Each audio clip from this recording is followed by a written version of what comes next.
اعوذ باللہ من الشیطان الرجیم، بسم اللہ الرحمن الرحیم۔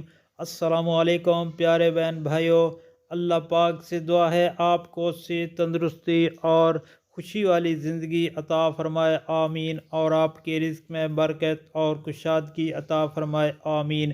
نبی کریم صلی اللہ علیہ وآلہ وسلم نے ارشاد پاک فرمایا، اچانک مصیبت سے بچنے کی دعا، ایمرجنسی سے بچنے کی دعا۔ اعوذ باللہ من الشیطان الرجیم، بسم اللہ الرحمن الرحیم۔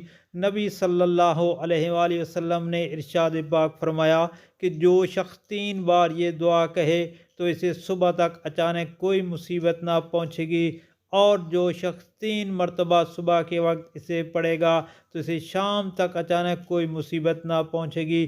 تو پڑھنا کیا ہے؟ بسم اللہ الرحمن الرحیم، بسم اللہ الذی لا یضر مع اسمہ شیء فی الارض ولا فی السماء وہو السمیع العلیم۔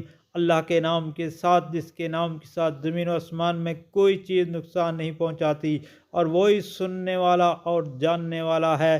دوستو، یہ دعا صبح 3 بار اور شام کو بھی 3 بار پڑھ لیں تو اللہ پاک اچانک مصیبت سے نجات عطا فرمائیں گے، محفوظ رکھیں گے۔ اور آپ سے گزارش ہے کہ نبی پاک صلی اللہ علیہ وسلم کے اس فرمان کو آگے دوستوں، گھر والوں اور عزیز و اقارب میں لازمی شیئر کریں، تاکہ ہر کسی کا بھلا ہو اور ہر مسلمان تک نبی پاک صلی اللہ علیہ وسلم کا فرمان پہنچے۔